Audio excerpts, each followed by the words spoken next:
Thank you. Whoops, got to press the button.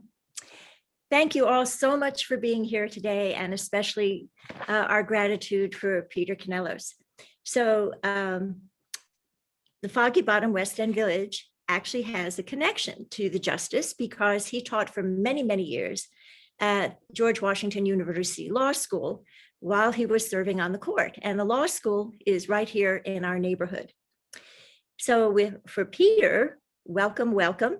You were a history major in college, and then you went to law school, and then you made a career in journalism, ultimately winding up as being portrayed in an Oscar-winning film, and then you wrote a book about Ted Kennedy. So what do you do to write this book? And was it a labor of love? You know, because it really seems like two biographies. And by the way, this is the book, beautifully, beautifully written, explains things so well.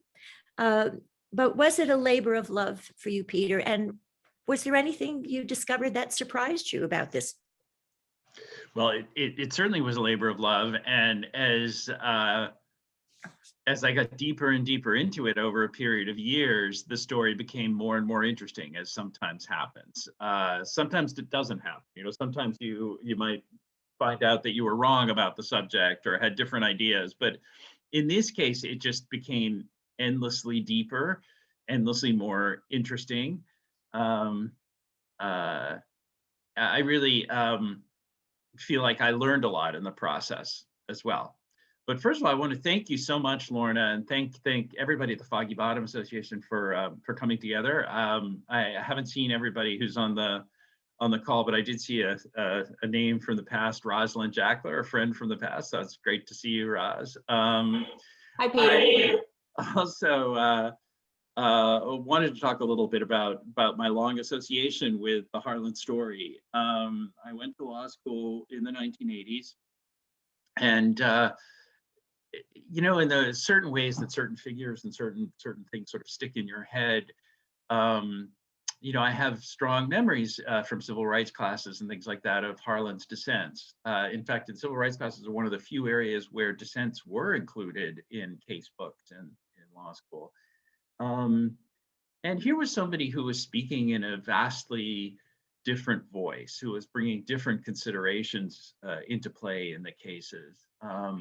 When I say different considerations, I mean his dissents were often, you know, quite, you know, legally solid and legally technically advanced, such as in the civil rights cases of 1883.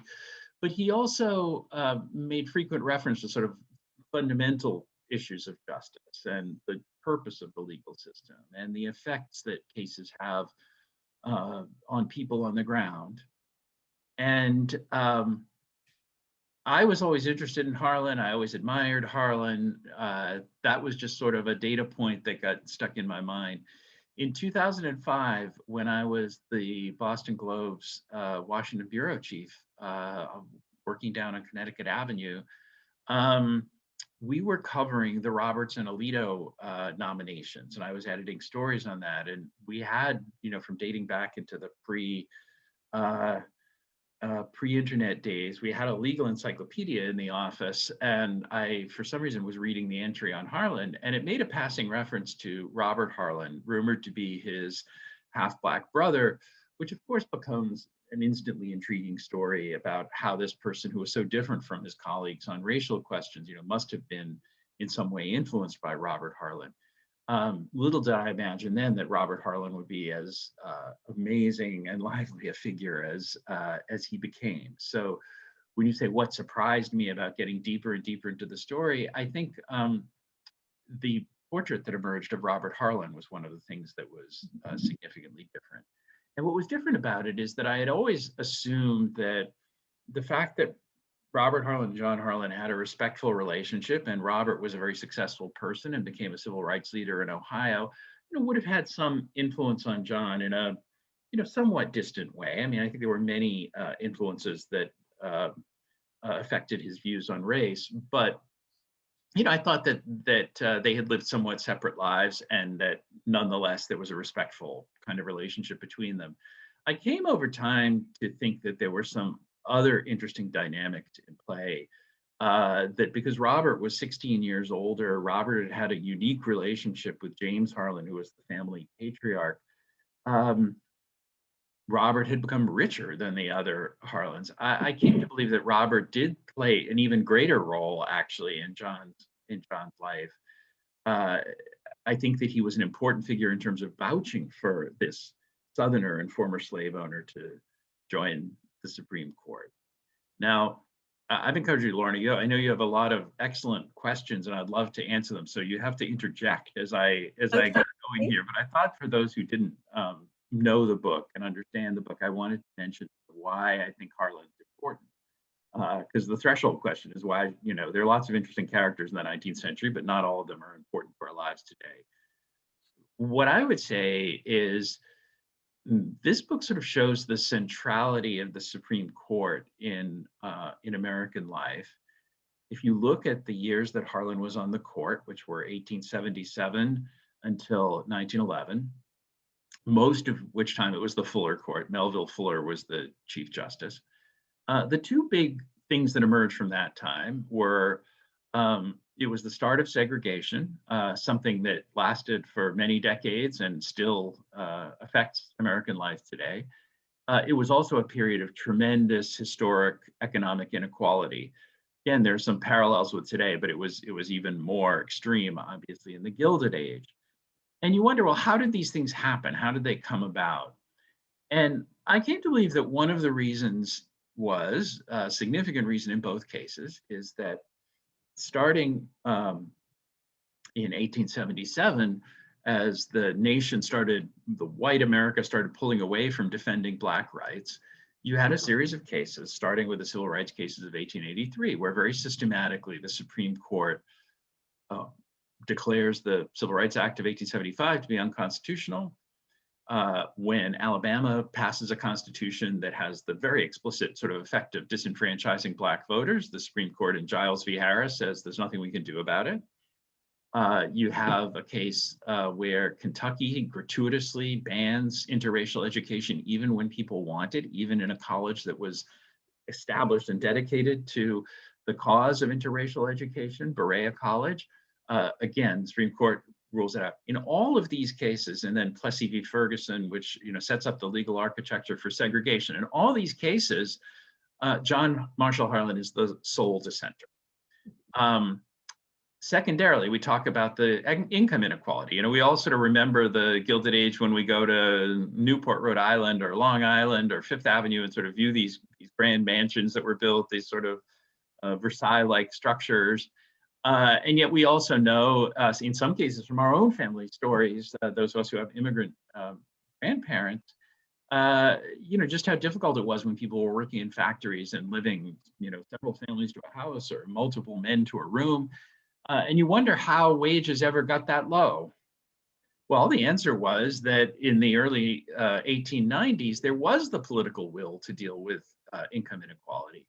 And Congress passed and the president signed the Sherman Antitrust Act to defeat monopolies. They passed an income tax to shift the funding of the government to away from tariffs and towards taxation of wealthier individuals.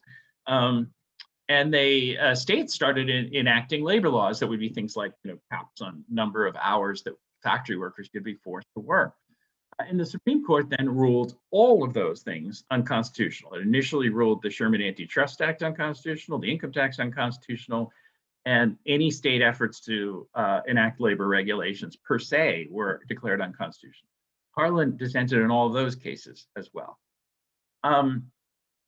So I think the legacy of the Fuller Court is pretty disastrous for the country. And we don't just regard these cases as sort of, interesting legal cases that could have gone either way. They're now regarded as abominations. And yet at the time, only Harlan was perceiving this. And he was not dissenting in a fairly technical way and just sort of applying a different set of standards. He called them abominations. He sort of called it right. You look at these cases and you think, oh, he's probably exaggerating a little the way elderly justices sometimes do when they dissent. But he called it exactly right. You know, in Plessy v Ferguson, when he says someday this case is going to be as infamous as Dred Scott, nobody was paying attention to Plessy v Ferguson back there. Now it is as infamous as Dred Scott. So what changed? What changed? Because when you're talking about, you know, the Gilded Age, I don't know if you're aware, there was a book called Progress and Poverty, written by Henry George in 1879, which was a bestseller. Next to the Bible, it sold more than any, and he was writing about the disparity in income, you know, which was such a signature of the Gilded Age and still an issue we have today. But for the court, because the other thing that I didn't mention earlier that you do reference in your book is that the authors of the Reconstruction Amendments were still, some of them were still living at the time the court was making its ruling. So was this a time when the court would not have looked to the enabling legislation? Did the language, the rationale, was that not important back then to the court? Well, these are all interesting questions. I think on the question of original intent, the conservative justices of that era essentially ignored original intent. I mean, you know, in the very basic sense, these post-Civil War amendments were enacted to protect the rights of freed slaves. There were discussions on the floor of Congress about the need for these amendments precisely because there had been questions about the constitutionality of the Civil Rights Act of 1866.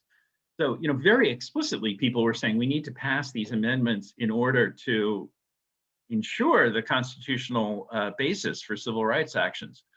And yet the court chose to ignore that.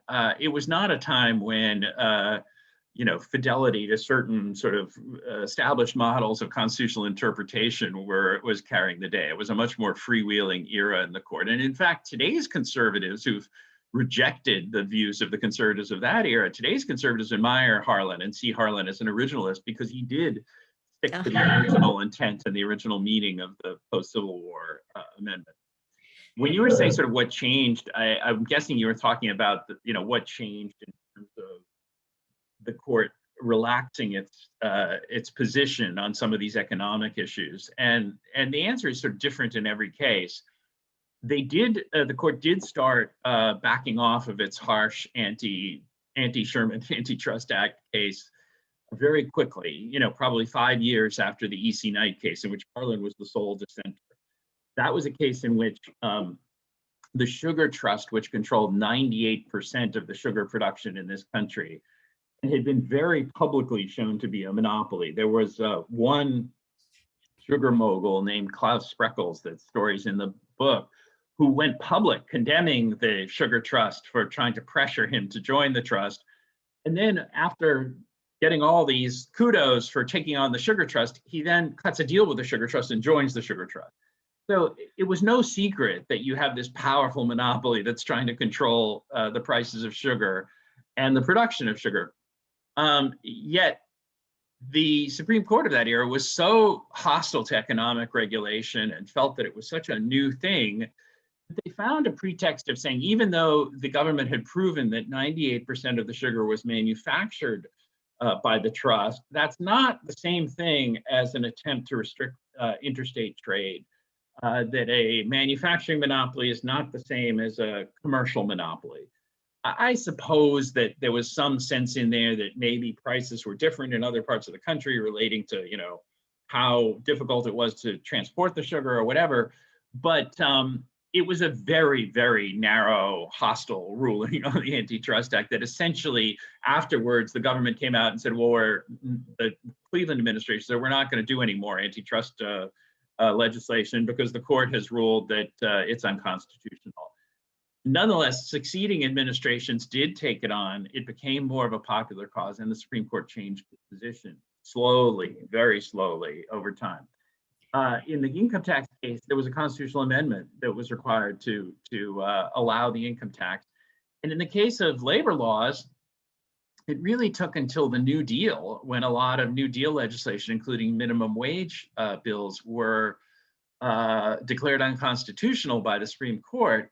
And then the Franklin Roosevelt threatened to pack the court and turn the court into kind of a public case, that you had the famous switch in time that saved 9, where Justice Owen Roberts changed his position, and to a lesser extent, Charles Evans Hughes changed his position, and all of a sudden labor laws were okay. So the answer to how dissents eventually become mainstream law there's no simple path, but they are influential, I think, as we go along. Well, you do such a good job in the book. You spend almost the first half talking about Harlan's life before he even got to the court. And once he gets to the court, you talk about, who his colleagues were. They were all very different. While he was the only Southerner, they were all these rich railroad lawyer types. And so I'm wondering to what extent one's life experiences, I think we even talk about that today when Supreme Court justices are nominated. What are their values? What do they bring to the way they look at the law? And one of the things that really struck me in your book was you mentioned that Harlan felt that society follows the law, which to me, I don't know, being judgmental, is that a bit naive? Because I'm not sure that law can always change attitudes.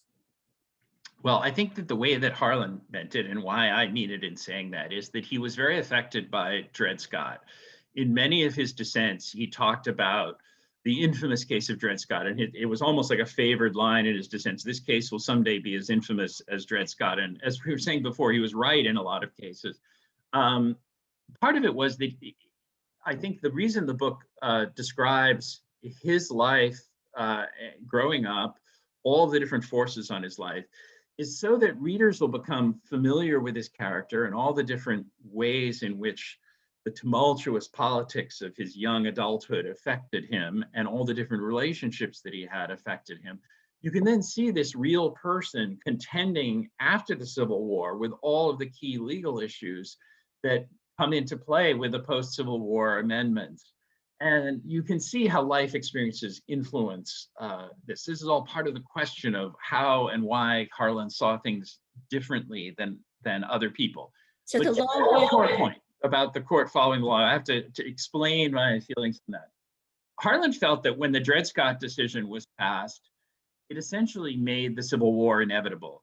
He had been growing up in Kentucky in an atmosphere of fear. People in Kentucky felt that they would be the battleground, that they also were split between slaves and half slave, half free, essentially. And so the idea of brother against brother was so very real in Kentucky.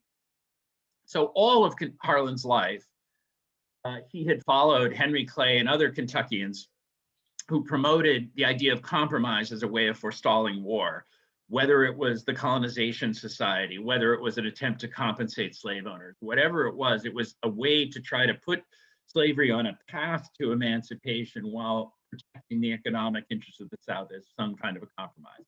Once the Supreme Court came in and said, there are no rights in the Supreme Court, in the Dred Scott decision, there are no rights in the US Constitution that Black people can ever have, that white people will ever be bound to respect, even free Blacks we're talking about, those kinds of compromises were kind of impossible after that. So I think he really believed that the Supreme Court had tied the nation's hands and had put it on a path to war with Dred Scott. In terms of the Constitution following the law, I think after the Civil War, he agreed with Rutherford B. Hayes and some other Republicans that you could not keep troops in the South forever.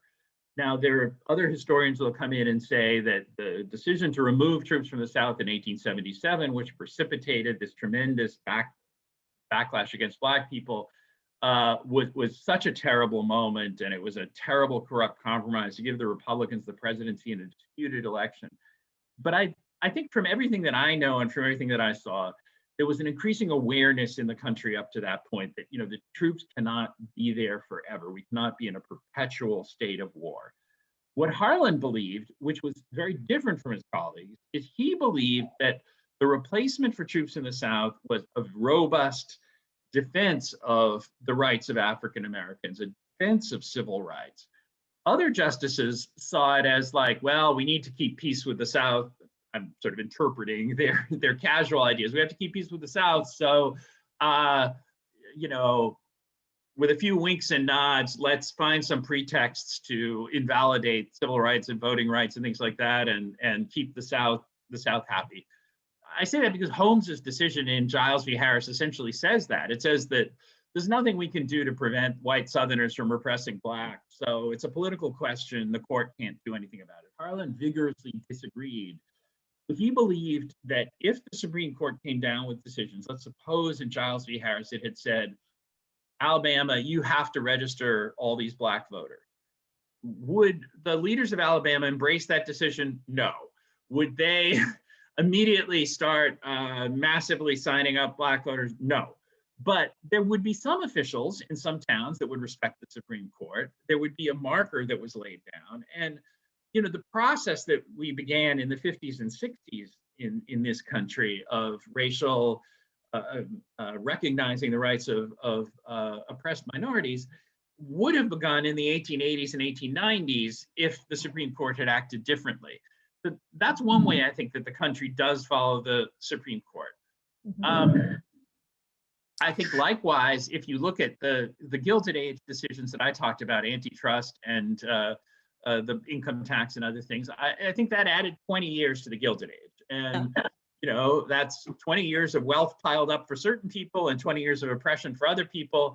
But that's on the Supreme Court. You know, there certainly were ebbs and there were periods during those 20 years when in the McKinley administration, laissez-faire was celebrated. There were periods during Cleveland's administration and the early Theodore Roosevelt days when people were prepared politically to deal with inequality, but the Supreme Court was saying no. So the Supreme Court blocked those actions. Well, I'm wondering to what extent the notion of states' rights, even though we'd had a civil war where states' rights were an issue, but you know, it was a horrible war to keep the Union together. And I'm wondering, you know, why such deference after the Civil War, especially in the Supreme Court, to states' rights. We're even seeing it today on the voting front that, you know, and this surprised me years ago. I think it was the Bush v. Gore decision. You know, I didn't realize voting rights are left to the states. I mean, there's no national standard. But would you say for Harlan, the incorporation of states under the 14th Amendment, was that as significant as the other dissents he may have written? Where can you see? Well, I guess I'm trying to say. Harlan, I mean, there's a story in the book that says that quotes a Felix Frankfurter opinion from the 1940s, where he's trying to talk about the scope of the 14th Amendment. And it was an interesting case in the 1940s. This was a case involving criminal procedure. And he was arguing that states should be free to have their own criminal procedures that are different from the ones guaranteed in the Constitution. And he said something like there were 47 justices who've passed judgment on the meaning of the 14th Amendment, and only one who can respectfully be called an eccentric exception has suggested that the federal standard of rights and protections should be applied to the state. That in legal terms is called the Doctrine of Incorporation, and Harlan was indeed the first advocate of the Doctrine of Incorporation. And as you know, after the 1960s and 70s, some of those key criminal procedure decisions, we're essentially on the cusp of incorporation. It's not the official position of the law, but we've effectively incorporated federal standards to the states. So, you know, Harlan again was decades and decades and decades ahead of his time on that. Yeah. In terms of historically, why show deference to states after the Civil War, I think that the economic cases and the economic issues made the Supreme Court more conservative on that score. The other justices, other than Harlan, were a pretty unbroken string of very wealthy private attorneys. These were people who of his generation. Harlan was born in 1833.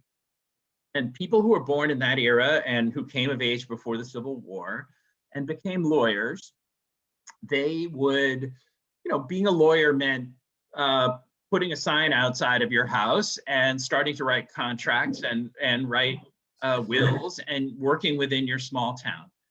What quickly happened around the Civil War era and right afterwards is the economy changed, and it changed because of railroads. And railroads were the key to these industrial trusts that we were talking about. It was a series of agreements between railroads and certain manufacturers that allowed them to dominate whole industries because the railroad was the source of distribution of goods. But suddenly there was this class of super lawyer that would be called upon to argue largely before the legislatures of New York and New Jersey, which played a key role in regulating businesses. And, they were the silver-tongued orators. They were the people who were kind of using their intelligence, their gravitas and everything to sort of defend the laissez-faire economic system of capitalism that's making this country great. And it was a combination of a purely legal role, but also a bit of a political role. And they became nationally prominent and wealthy, many of them living in mansions as big as the Rockefellers and the Vanderbilts. And then they were appointed to the Supreme Court by pro-business presidents, starting with Grant. And Harlan was the exception because of that strange election of 1876, where one of the sort of side deals was that Rutherford B. Hayes agreed to appoint a Southerner to the court. So here's Harlan, the one Southerner, the one exception to this unbroken string. Well, these lawyers fundamentally agreed with their wealthy clients that they knew the dominant issue in the country was the changes in capitalism brought about by, massive industrialization and the growth of railroads. And they feared federal legislation above all else. They didn't want to empower the federal government to make decisions for, in the economy, to shape the economy. Even though the Constitution makes no reference to capitalism, their dedication was to try to keep America safe for capitalism. And that's very obvious when you read the arguments in things like the antitrust cases and the income tax cases. It was full of politics. It was full of talk about socialism and capitalism and freedom. And it was these cases were conducted at a very high pitch. So I think that their fear of a strong federal government led them to feel like their economic interests would be better served by a country that had a sort of patchwork system of states, where frankly the railroads also owned a lot of these state officials and controlled a lot of these state officials, and that also gave them cover to, capitulate to the South on some of these racial issues. John Marshall Harlan saw things very differently. He was a nationalist. Yeah. Which is ironic, I think. You probably know the expression, bad facts make bad law. And I'm wondering if you think that could have been one of the issues in Plessy V Ferguson, where also I was surprised to read Harlan used the word caste in talking about a colorblind constitution. And that word is resonating today for many of us. And I'm wondering how much caste, the way the hierarchies that were perceived even in the Black community as well as the white, how all of that affected the impact of the Plessy case and what impact it had on the Black community going forward. Yeah, I'll reference two of those things. The caste discussion is a little different, so I won't forget that. But in Plessy v. Ferguson, it was a test case that was set up, and it was set up by the Creoles of New Orleans. These were people who were of mixed race, but many of them very wealthy and socially prominent in New Orleans. And what was horrifying to them is that after the Civil War, when slaves were freed, and laws became rigidly set along race lines, many of these mixed race aristocrats suddenly began being defined as Black and treated as Black. And it was a shocking development for them. So they set up a test case involving Homer Plessy, who was 1/8 Black and looked entirely light-skinned, designed to build a case around the idea that these distinctions between Black and white were arbitrary and unfair. And the lawyer involved in the case, Albion Tourget, tried to sort of play on the Supreme Court's economic thinking by referring to race as a property right and saying that by allowing railroad conductors to just decide who's white and who's Black, even if somebody looks entirely white or different, by empowering that conductor to do so, you're taking away a property right. You're causing economic harm to somebody by labeling them as Black. Not surprisingly, this argument did not appeal to national Black leaders to a large extent. And I think the result, they also feared a very sweeping negative result, which they certainly got in that case. I think the result was so sweeping that, if the facts were different, if the facts were more sympathetic, would the case have come out differently? I'm not sure. There's a line of argument that sort of says if the case were later and that some of these economic rights were even more ingrained, maybe the court would have responded to a kind of freedom argument in the country. I don't necessarily buy that. Now, in terms of the cast, Harlan's dissent in Plessy V Ferguson, which was largely ignored in the white community, quickly became a very prominent document in the Black community, much discussed and much quoted in the Black community. And today, it's regarded as an important statement about the purpose behind the law. And it includes many memorable phrases like the Constitution is colorblind and neither knows nor tolerates classes among citizens. There is no caste here. As you said, the humblest is the peer of the most powerful. I think the use of the term caste is interesting because Harlan did have a distrust of what he saw as authoritarian and monarchical foreign governments. There were times in his life where he was frequently critical of the British monarchy. He had grown up in an era when Revolutionary War veterans were still around. He had made some comments, questioning Chinese subjects of the Chinese emperor, which I think some people have mistakenly suggested reflected a racial issue when he was really talking about people who live under monarchies, not with and who have not chosen to become Americans and to embrace democracy. He was suspicious of those people, whether it was Catholics obeying the Pope, British obeying the King, Chinese obeying the Emperor. So I think the reference to caste was another idea that one of these, arbitrary, unfair, foreign efforts to label somebody as lower caste, lower class, it's unconstitutional. It's foreign to the United States. That's not what we do here. That's not the way that we operate. So I think he wanted to use a term associated with India and cultures that were considered socially backward and less advanced than our own. That's my interpretation of it. I think that the Isabel Wilkerson sense of caste as a sort of class system within the United States is fascinating and interesting. I'm not sure that that's what Harlan was talking about. We're talking about, okay. Yeah.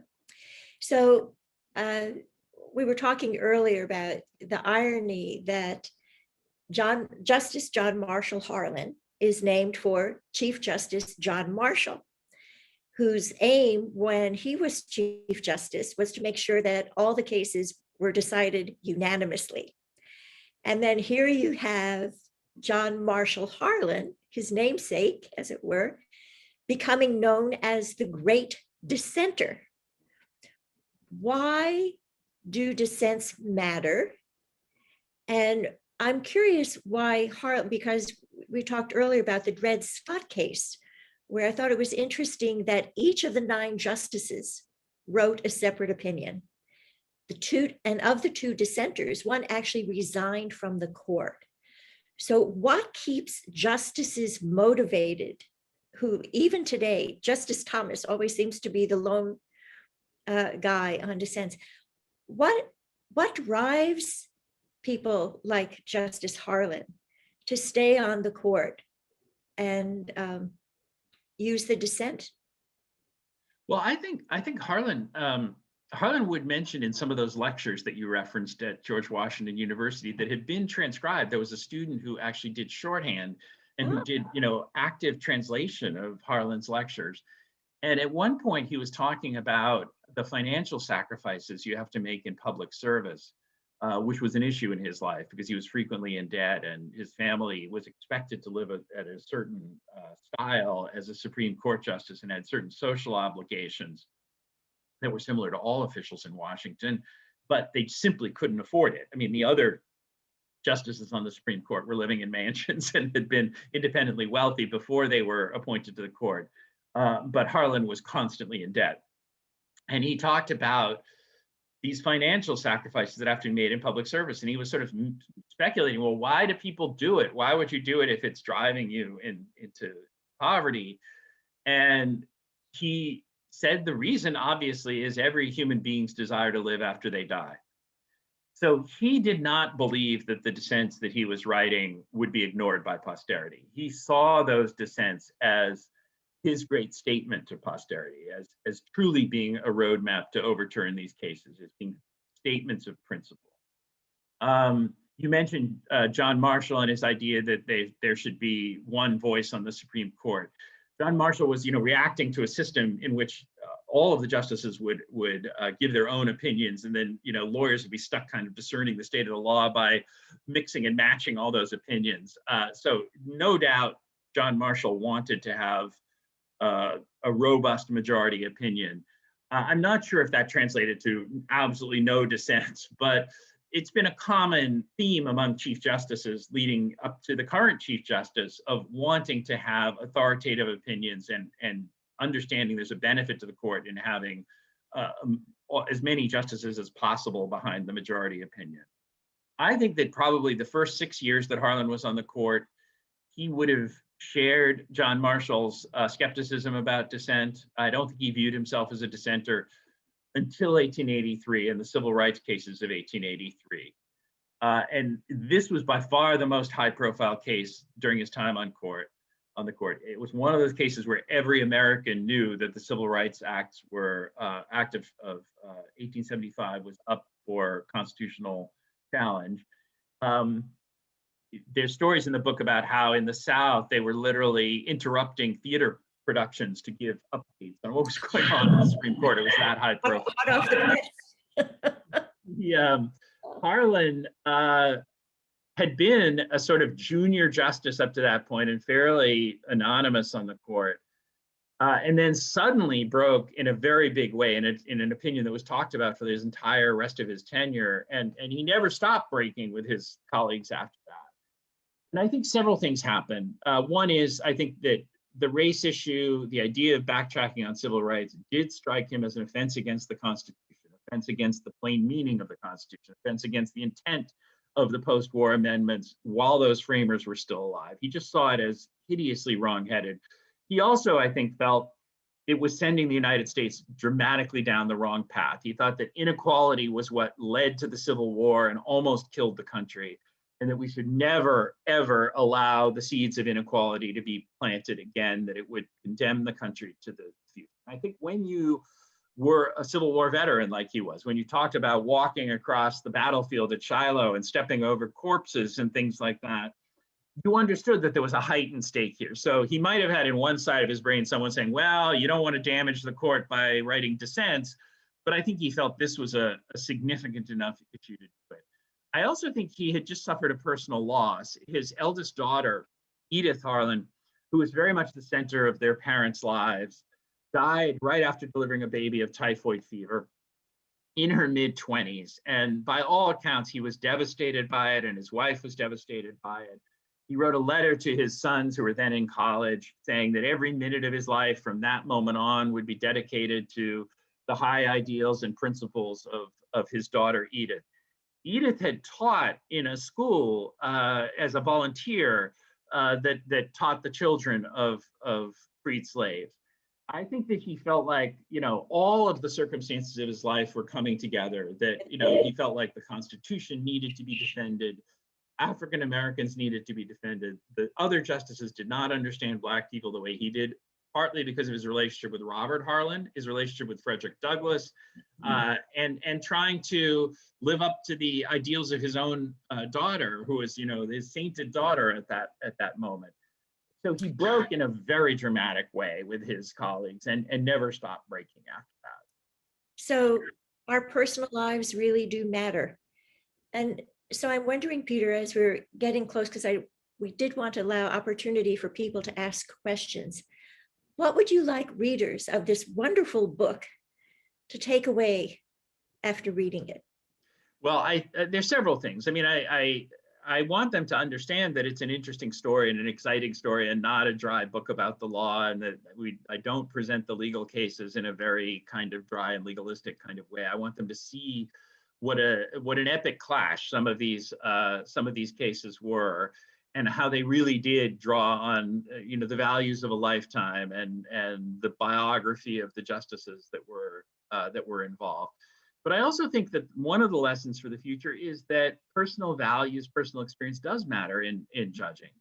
And we're in a state right now of the Supreme Court, on both left and right, where the preference is to appoint very young candidates to the Supreme Court, that often young scholars are very earmarked from a very early age as being potential Supreme Court candidates. They will become clerks on the court themselves. They will then maybe spend a couple of years in academics, then be appointed to lower court judgeships, and then groomed so that by the time they're 40, they're ready to be on the Supreme Court, with the idea that they'll then stay for 4 decades and shape American law for generations. That may maximize the influence of the presidents that choose them, but it does not necessarily provide a rounded sense of wisdom among justices. There are different things that come into play. People talked about Ruth Bader Ginsburg having had a real life before being on the court, and she was 60 when she was appointed. Sonia Sotomayor has a very different background than some of the other justices. But other than those, they are sort of creatures of academic law and faculty lounge debates and theories that they adhere to and try to use to influence their rulings. And I think that Harlan saw that there was a higher standard for Supreme Court cases. Dred Scott had led to the Civil War, in his opinion. Something like Plessy V Ferguson or the civil rights cases of 1883 was going to damage the country for generations, and he was right about that. Declaring the income tax unconstitutional, he was saying in that decision, like, well, that leaves us with the federal government with only tariffs to support it. And in the state of a war, when there's no international trade, there'll be no tariffs. Thankfully, the 16th Amendment was passed in 1913, which was just before World War I, when exactly what Harlan had feared would have come to pass. And so from there on, the government's been funded by the income tax. So he felt that there was a heightened, that there are higher standards and other considerations that need to be brought to bear than just applying legal theories and doctrines. So that's what I want people to take away from the book. And it's a very, very readable book. I couldn't wait to turn the page. So I hope everyone will have a chance to read it. In the meantime, if you'd like to ask a question, we're very informal here. If you'd like to unmute yourself. Does anyone have a question?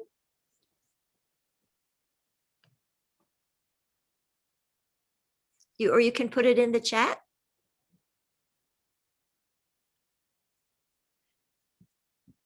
So I'm wondering if you could tell us a little bit more about his appointment, because that's always a focus these days. I mean, they didn't have Google, of course, back then to investigate his background. You mentioned that he was sort of slotted in as a Southerner, but he was hardly the typical sort of establishment Southerner. So did people know about his background? Was his approach that he took on the court then a shock to people? What was his connection to get himself on the court? This is a fascinating story, and all of your questions and observations are relevant to this situation.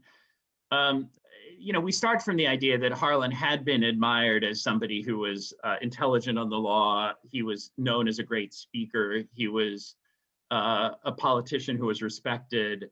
He had been a state attorney general. But the circumstances of his getting on the Supreme Court were very complicated, and there was a lot of politics involved on all sides.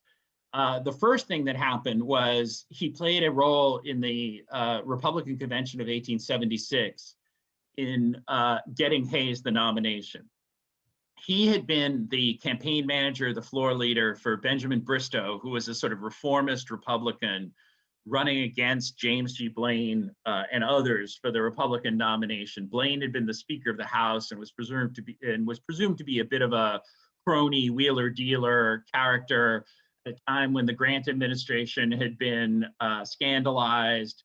And I think there was a feeling, certainly on Harlan's part, that if the Republicans nominated another compromised figure, they would lose the election for sure. So Harlan's candidate was a friend from Kentucky, Ben Bristow, who had been Treasury Secretary under Grant and had a very clean reputation. But Bristow was not acceptable to the delegates because he was so clean and so unknown and so much of a reformer that he wasn't trusted. At a crucial moment in the fourth ballot, when Harlan made the decision that Bristow was not going to get the nomination, he threw all Bristow's support to this dark horse compromise candidate, Rutherford B. Hayes, who was the former governor of Ohio, but had a reputation for honesty and integrity. So that, nonetheless, in political terms, gave him a certain amount of credibility and a chip. Then you had the disputed election of 1876 with backroom negotiations about how this election would come to pass, and a series of concessions were sort of offered to Southern Democrats. One of them, unwritten, undiscussed, but Hayes bought into it, was there should be a Southerner on the court simply because everybody on the Supreme Court was from the North. That immediately became a problem because the rest of the Republican Party was still controlled by people who in an earlier era would have been known as radical Republicans, who were very defensive of Black civil rights. And the Judiciary Committee was controlled by a senator from Vermont, George Edmunds, who was a staunch civil rights supporter. So Hayes was immediately getting blowback on this promise to appoint a Southerner. You are not going to get away with appointing some retrograde, Confederate type.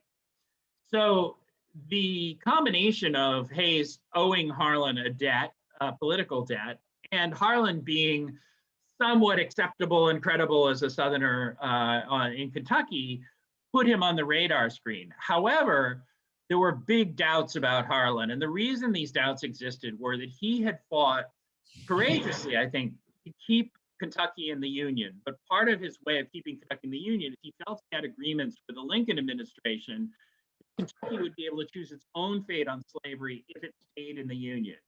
And basically, it was much more important for the cause of abolition and the cause of preservation of the Union, keep Kentucky in the Union, than it was to force Kentucky to give up slavery at that very moment. Nonetheless, when the war ended, the Union and the Republican governments treated Kentucky as conquered territory. They had military governments led by generals who were known for their harshness and brutality.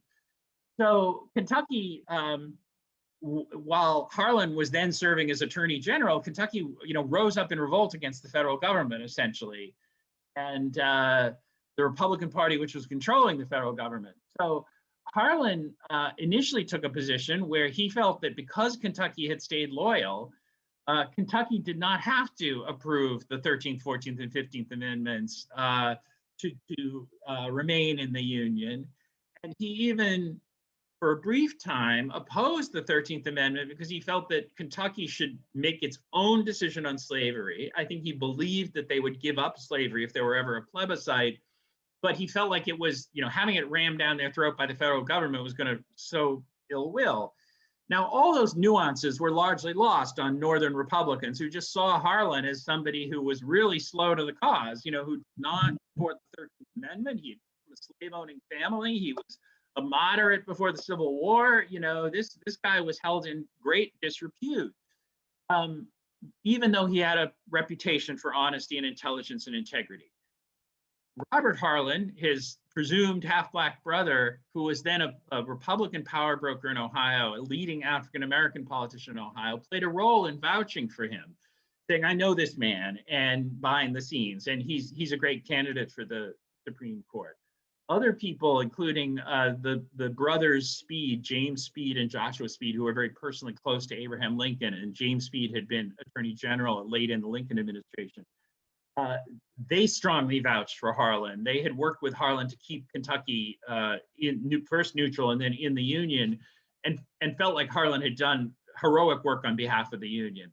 So there were other people defending Harlan, but he had an extremely difficult confirmation. It was really touch and go.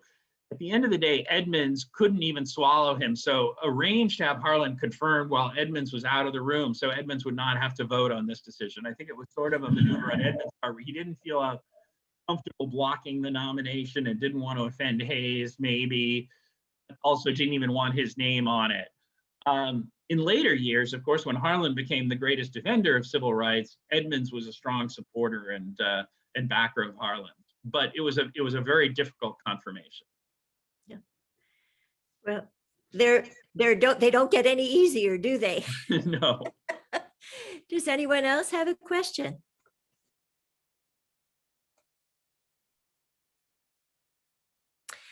Well, I gave a question to Peter earlier.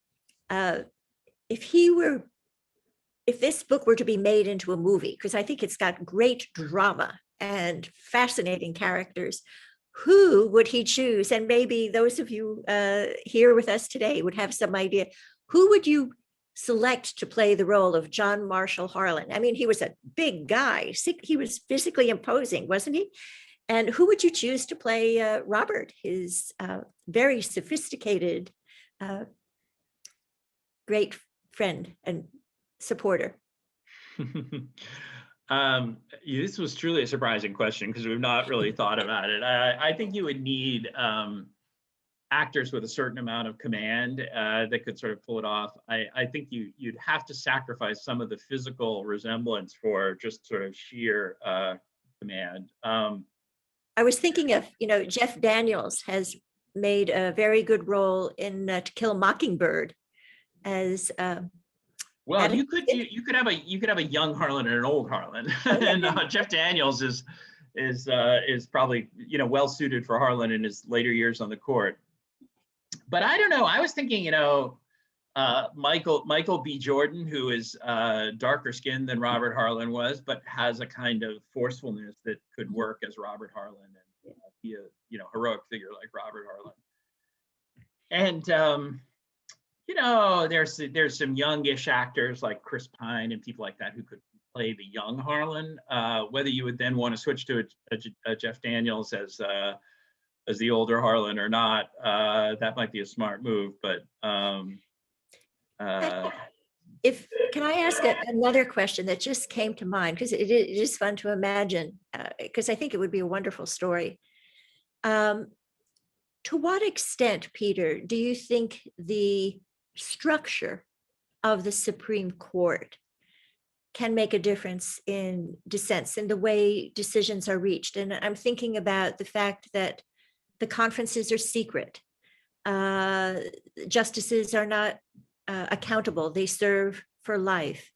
Do all these other things that even if they do something that the other branches don't like, Congress can never reduce their pay, that these protections to enable them to be independent.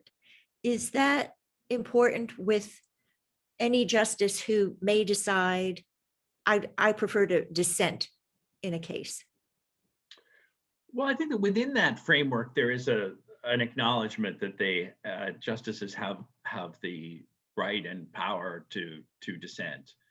And dissent can be a tool also in terms of expressing objection, not only in terms of reserving issues for future generations, but also raising serious questions about the majority opinion. There's no question about that. I think some of what you mentioned, the Supreme Court can be too insular. I don't understand why arguments before the Supreme Court can't appear on C-SPAN. There's nothing, there's nothing in those arguments. They release audio tapes. There's nothing that's going to shock the conscience of the country, and it might actually add to people's understanding of the law to put them on TV. And if some elderly justice falls asleep or something like that, let the chips fall where they may, and that's entirely fine. I think that the behind-the-scenes deliberations make sense because they are, after all, a court. They're a unit. They're not a legislature. And I think anything that sort of insulates them from politics and suggests a sort of special mandate for the Supreme Court, I think, is helpful and good. And some of those things that sort of treat them as an independent branch of government are helpful. All of that said, I wish they had stronger ethics rules, and I don't understand why the Supreme Court imposes ethics rules on lower court judges and lower courts, but not on themselves.